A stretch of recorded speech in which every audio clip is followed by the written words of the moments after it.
Good evening, elected officials, city employees, commissioners, friends, family, but most importantly, my fellow citizens of New Britain. It's an honor for me to stand before you today and deliver my 12th and final State of the City address. This, I'm sure you can imagine, is an emotional moment for me. The decision I made to not seek re-election this fall was not one that I took lightly. It was, without question, one of the toughest decisions I've ever had to make in my life. Each and every one of you here knows exactly how much time and dedication I've given to this job. Together, along with the residents we serve, we have made sacrifices, we've taken risks, we've done what may be unpopular, but what we know to be right. We've worked tirelessly with unshakable purpose, and together, we've reaped the rewards of our collective work. The last 12 years have been nothing short of transformative for this community. We've grown, we've matured, we've right-sized, we've focused on results, and at every turn, we've put the needs of our taxpayers first. Typically, these speeches are an opportunity to list a series of accomplishments from the past year, but tonight I wanted to focus on something a little different. Instead of listing the accomplishments of my administration, I want to share my insight with you on what it takes to lead this community successfully. In my first State of the City address in 2014, 11 years ago to the day, I stated that New Britain is at a crossroads. And when you find yourself at a crossroads, you have to make a decision to go one way or the other. The crossroads of 2014, when the city was mired in an existential financial crisis and facing a looming state takeover, was much different than the crossroads we have before us today. And I'm worried. I know many of you share that concern. We all wonder who and what comes next. Stability, responsibility, and creating an environment where there are very few surprises. That's what we all want from our government, whether we live, work, or do business here. What we need is steady, honest leadership. Because, my friends, the state of our city is only as strong as the hands of the person you put her in. Putting her in the hands of a weak or indecisive leader will leave us vulnerable. A mayor who does not lead with conviction, someone who confuses partisanship with progress, someone who is swayed by the last person who speaks in their ear or the siren song of popularity, rather than being guided by what they know is best, even when it may be unpopular.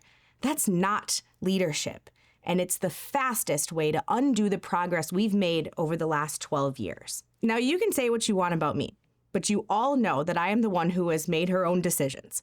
I crafted and moved us towards a vision for this city's future that is quickly becoming its present, and I've been bold enough to stick to that vision, even when it wasn't easy. But I'm blessed to have had the strength, the resolve, the team, and the faith to pull us out of some very, very challenging times. In 2014, I stood here at 1 o'clock in the morning, delivering my very first State of the City address. It was that late because we were deep in discussions about the future of our city's finances. The late hour underscored the significance of these discussions. There weren't any media outlets or advocates or even members of the public for folks to posture and preen themselves in front of. All of us were here to negotiate, to comprehend, to compromise, not to yell, not to point fingers or throw punches. There was no social media bashing. There was no name calling. On that night, there was respect. We all knew the stakes. We knew the work we had ahead of us, and we agreed that no matter our differences, we would move forward together.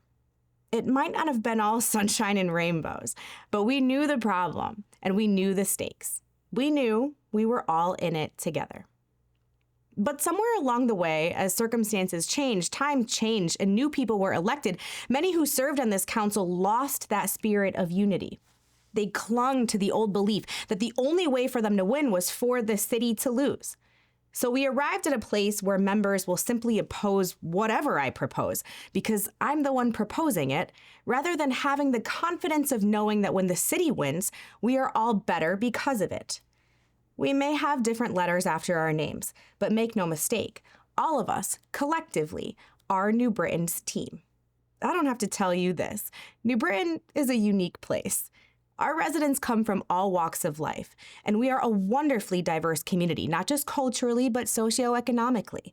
This diversity, while a strength, can also make things complicated. So to be a good mayor, you must try to understand all facets of this community, not just the ones that like and agree with you. The needs of our most vulnerable, our seniors, the working class, the middle class, and even our most affluent must all be at the forefront of the mind of our next leader. This city cannot thrive if only one group's needs are prioritized over others. We hear a lot of talk about equity, but I think many are confused by what that actually means. Equity doesn't mean equality of outcomes. To me, equity means fairness and opportunity. This city only succeeds when everyone is given equity of opportunity to weave their own story and then drive their own success. Equity means equal opportunity. What people choose to do with that opportunity is what makes this city and this country great. Leadership is never easy, especially in a world where it is eminently easier to tear someone down rather than to work together to build and achieve something great. Being a leader means listening and truly listening and understanding where people are coming from. Your decisions must reflect those concerns. It's easy to dismiss someone from an opposing political party as uninformed, but each of us has unique lived experiences that shape the way that we lead. Those experiences shouldn't dictate how we listen to others or how we process decisions. What matters is how we respond and how we work to meet everyone's needs. Over the last decade, I've emphasized the importance of balancing spending with steady growth. If we aren't growing as a community, we can't keep increasing our expenditures. That's the bottom line. It's that simple. We've been fortunate to not only keep up with our responsibilities, but also to see the skyline dotted with cranes. While neighboring communities may be experiencing slowdowns, we're fortunate to witness growth all around us. We're continuing to make progress, even as others face challenges. In 2024 alone, we completed significant projects, such as the $10 million renovation of Osgood Park, the opening of the Brit, and continued with progress on multiple other housing development projects downtown and throughout the city. We celebrated the completion of our original Complete Streets Master Plan. That's an investment of over $50 million across all 8 phases, which has already brought in more than $330 million in private investment to our city. My strategic plan committee continues to meet bi-monthly, ensuring that our projects stay on track and our community continues to thrive with new development. The NB Flush program remains a cornerstone of our city's infrastructure projects. We've already invested tens of millions of dollars into making major investments into our stormwater and sewer systems, and it will take tens of millions more to ensure that the full project is completed. This work is not easy. It doesn't smell great, and it ain't cheap, but it is an absolute necessity for our future. Our infrastructure is the foundation upon which the entire city sits. For the city to be strong, its foundation must be strong too. For the past decade, I've often discussed the future of the New Britain Water Company. Access to clean, potable water is essential for our daily lives. But more than that, our water is exceptional. As one of the last remaining municipally owned utilities in Connecticut, our water company is a precious and essential asset. That's why we've placed such a strong emphasis on fortifying our systems and developing a reliable backup plan, especially in light of recurring droughts that we experience almost every decade. In 2014, we came dangerously close to running out of water. It was a terrifying moment, and it made clear that we needed to act. We proposed an adapted reuse of Tilcon's quarry to build a new storage reservoir, but unfortunately, the project was blocked for political reasons alone. Now, this body will soon be considering a critical backup plan. We will be voting on a project that is vital to the future of our city, the renovation of the Whitebridge well field, which is located in Bristol and owned by our water department. This $40 million investment will guarantee that we should never again face the threat of a water shortage. It will provide us with the means to manage our own water supply in emergencies and ensuring that we are not at the mercy of the MDC, who never miss a chance to take advantage of desperate times by hiking up their charges. This project is a crucial step in securing a stable and independent water supply for our community. The project will rehabilitate the White Bridge Waterworks facility, bring it up to modern standards and regulations, and create a reliable, potable drinking water source for the New Britain Water Department and surrounding communities. Once completed, this well field will be able to supply over 8 million gallons of water per day to our city. I hope this council will enthusiastically support this investment. Just 2 months ago, we took a bulldozer to 238 North Street, a building that had been an eyesore for the North Oak community for decades. By demolishing this long-blighted building, we paved the way to begin what will be my final park improvement project, the expansion of Willow Street Park. Additionally, we broke ground on the 4th wholesale school construction project during my time here, Holmes Elementary School. It will provide yet another newly renovated elementary school to students when it opens in August of 2026.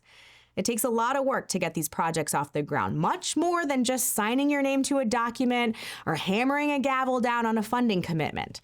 I do appreciate the efforts of our state delegation and the governor in helping secure the necessary approvals, but the reason these approvals keep coming is because we actually get these projects done through active management that ensures projects are delivered on time, under budget, and with the best quality. Because we deserve it. And I want to thank my team who makes it happen. Paul Salina, Jonathan Perugini, Alderman Robert Smedley, Newfield Construction, KBA Architects, Justin Dorsey, our school building committee, and our city staff who work so hard day in and day out to make these projects a reality. Housing continues to be a critical issue, both in the city and throughout the state. In the fall, we will be breaking ground on Phase 1 of a complete renovation of Mount Pleasant. As you all know, this project will be life-changing to those who currently live there. The city has done its part. Not only have we committed city dollars to make this dream real, I successfully negotiated a deal with Stanley Black & Decker for them to donate their vacant land to the city so that additional new affordable housing units can be built. It is imperative that the next mayor continue to drive this project forward by working with the Housing Authority and holding the state delegation accountable to get us the funding necessary through the Department of Housing to make it happen. We have worked hard this past year, just as we have the last 12 that I've been your mayor, to continue to better our city. All of the work that has been done and will hopefully continue for years to come has shown that New Britain is no longer the stagnant city it once was, but a city that can serve as a model for the rest of the state in terms of redevelopment and revitalization. New Britain is experiencing a renaissance. The list of achievements for our city is long and continues to grow. We're keeping our foot on the gas pedal, and this momentum will carry us through until my final day in office. And as I prepare to transition into private life, or whatever the next chapter may bring, I am ready to do my part, but I won't be able to do it alone. So to everyone watching tonight and in the audience, and to all my fellow citizens, I have a charge for you. We all need to look in the mirror and ask ourselves, what are we doing to make this community better? How are we going to hold our elected officials to the high standards to which I've held myself? How will we ensure that the momentum we've built over the past 12 years continues? That will only happen if we, collectively, take on the role as advocates for our city. This goes beyond merely posting on social media. It goes beyond being watchdogs or interested observers. It's about taking active responsibility for the future success of our city. We need our citizens to be more engaged, more committed, and more willing to all do our parts. Get involved in your neighborhood watch group. Start one if you don't have one. Join a city board or commission. Call your elected representatives. Write letters. Send emails. Show up. Demand action and accountability. Do not take for granted that the next person in this office will be as responsive and transparent as this mayor and this mayor's office has been. I know the standard that I've set, but we all must understand and accept that it will be different. The responsibility doesn't fall solely on one person, it falls on all of us. This city is our home, and we need to protect our home. This is what we've built together. It's a reflection of what you've asked for over the last decade. It's not a Republican thing or a Democrat thing, it's a New Britain thing. And when New Britain succeeds, we all succeed. And so my charge to you tonight, be vigilant, get involved, demand the best for New Britain. I need you to be the engaged citizens that our community needs to ensure our success for the next decade as we are entering this new era of municipal government in the hardware city. I need you to make sure that New Britain does not become the rudderless ship that it was just 12 short years ago. I need you to demand a leader who understands both the needs and the wants of this community. Demand a leader who understands that they're elected to do what's right, not what's popular or politically expedient. Demand a leader who is bold, decisive, and will get done what we need. Someone who will deliver results, not just talk about them. Demand it because we freaking deserve it. The state of our city is only as strong as the hands of who you put her in. And those hands aren't just the hands of a single mayor. They're the hands of all of us, working together to secure the future of New Britain. We are at a crossroads yet again, but we've been here before. We've taken the right path, and we'll do it again. The State of the City number 12 is in the books. Thank you all for this great honor. May God bless you all, and may He forever bless our beautiful city of New Britain. Thank you.